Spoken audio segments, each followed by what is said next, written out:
नमस्कार। मौसम चलावास में आपका स्वागत है। बात करेंगे राजस्थान के मौसम के बारे में, जिसमें आपको बताएंगे कि अगले 24 घंटों के दौरान किस प्रकार रहेगा मौसम। तो यहाँ पर देखें तो अब मौसम परिवर्तन आज से देखने को मिलेगा, यानी आज शाम से ही कई जगहों पर मौसमी बदलाव भारी बादलों की आवाजाही के साथ और कहीं मेघ गर्जन वाली स्थिति होने, खंड वर्षा वाली स्थिति बनने की संभावनाओं के साथ रहेगा। जिसमें विशेषकर देखें तो गंगानगर, हनुमानगढ़, बीकानेर, चूरू के इलाके हैं, अनूपगढ़, इसके अलावा जैसलमेर, फड़ौदी, इन क्षेत्रों में बदलाव देखने को मिलेगा। वहीं मध्य राजस्थान की ओर भी घने बादलों की आवाजाही का दौर बढ़ जाएगा, जिसमें पाली, अजमेर से लगाकर जोधपुर, कुछ बाड़मेर, बालोतरा के इलाके हैं, इन क्षेत्रों में भी घने बादलों की आवाजाही का दौर आज रात्रि से शुरू हो जाएगा। और कहीं कहीं स्थानीय क्षेत्रों के कारण या कहे स्थानीय हवाओं में मौजूद नमी और यहाँ पर बढ़ती हुई सघनता के कारण कहीं कहीं बूंदाबांदी बौछार होने की संभावना नाम मात्र इलाकों में रहेगी, जिसमें पाली के अरावली रेंज में पश्चिम और उत्तर पश्चिम से आती हुई हवाएं अरावली के आसपास आकर सघनता बढ़ाते हुए कुछ घने बादलों का निर्माण करके कुछ जगहों पर मारवाड़ जंक्शन, सोजत के बेल्ट में कहीं कहीं बौछार वाली स्थिति पैदा कर सकती है, जिसमें मेहंदी की फसल की कटाई का कार्य कर रहे किसानों के लिए यहाँ पर चिंता बढ़ जाएगी और ये किसान इस मौसमी बदलाव को ध्यान में रखकर ही फसल कटाई का कार्य करें। यहाँ पर एक WD अब उत्तर पश्चिम भारत के करीब आ चुका है और इसका प्रभाव आज शुरू हो जाएगा और आज राजस्थान में शाम से ही मौसमी बदलाव देखने को मिलेगा। हालांकि दोपहर तक कुछ बादल बनेंगे, कहीं कहीं स्थिति बूंदाबांदी वाली भी बनेगी, लेकिन विशेष बदलाव शाम के आसपास से लगाकर रात्रि के समय से लगाकर देखने को मिलेगा। पिछले 24 घंटों के दौरान अधिकतम तापमान चेलावस मारवाड़ जंक्शन में 38.08 डिग्री सेल्सियस रहा। न्यूनतम तापमान 14.08 डिग्री सेल्सियस, यानी न्यूनतम तापमान में काफ़ी कमी है और 14 डिग्री के आसपास दर्ज किया जा रहा है। वहीं अधिकतम तापमान काफ़ी बढ़ा हुआ है। यहाँ पर अधिकतम आर्द्रता का स्तर 72% और न्यूनतम आर्द्रता घटकर 28% के आसपास रही। वायु दबाव 1016 मिलीबार और हवाएं पूर्वी दिशा से 5 किलोमीटर प्रति घंटा। जवाई बांध पूरा भरा हुआ है और अभी भी इससे जल निकासी लगातार की जा रही है और जवाई नदी का पानी जालोर शहर से होते हुए आगे तक लगभग जवाई नदी में बह रहा है।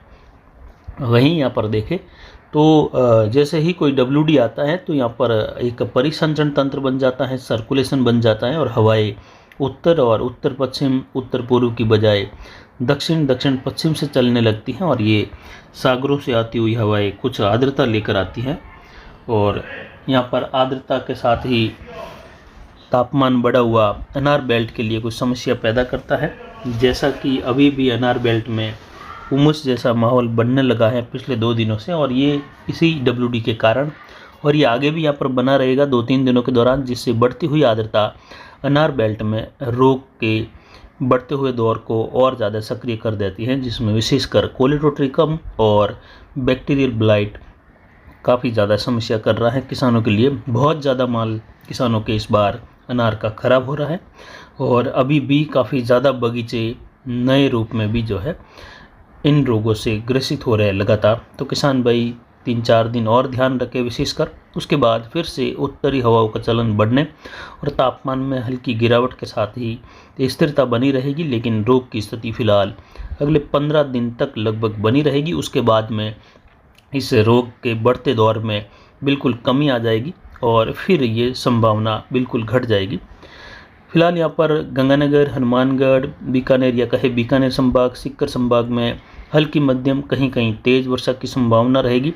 ज़्यादातर इलाके शुष्क भी बने रहेंगे, लेकिन फिर भी उत्तरी राजस्थान विशेषकर यहाँ पर खंड वर्षा वाला रहेगा, जबकि पश्चिम और दक्षिण पश्चिम की ओर यानी जैसलमेर, बाड़मेर से लगाकर फलौदी, जोधपुर, यहाँ पर देखें तो यहाँ पर बादलों की घने आवाजाही देखने को मिलेगी। कहीं कहीं हल्की छितरई बूंदाबांदी या हल्की मध्यम वर्षा होगी। ज़्यादातर इलाके 90% से अधिक इलाके शुष्क भी बने रहेंगे।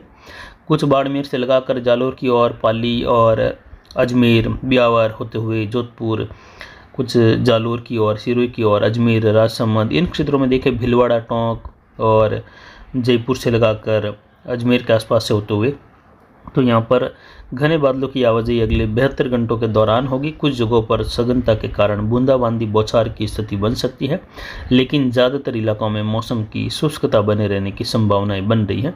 अब किसान भाई यहाँ पर फसल कटाई का कार्य आगे 2 दिनों तक इस मौसमी बदलाव को देखकर ही करें, जिसमें पश्चिमी उत्तर पश्चिमी राजस्थान में मूंगफली की फसल की कटाई का कार्य जो किसान कर रहे हैं उनके लिए चिंता बनी रहेगी।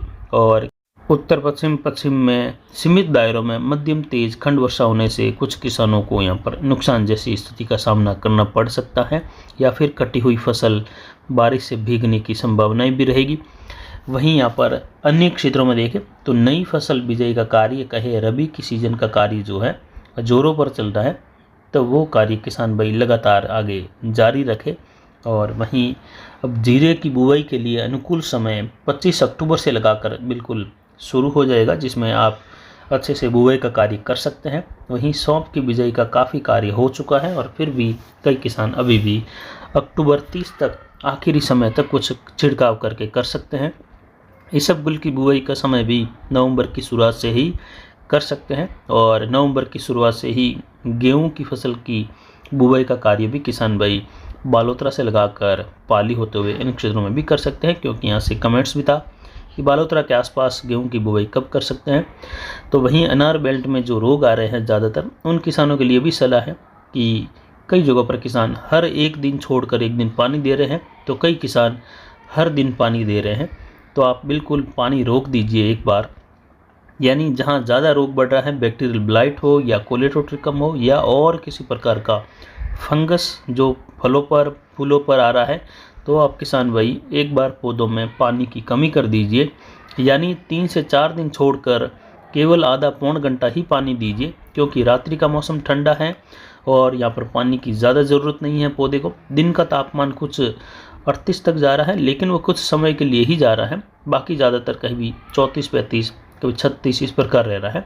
तो आप पानी की कमी कीजिए और 2 सप्ताह तक पानी की हल्की कमी बनाए रखिए।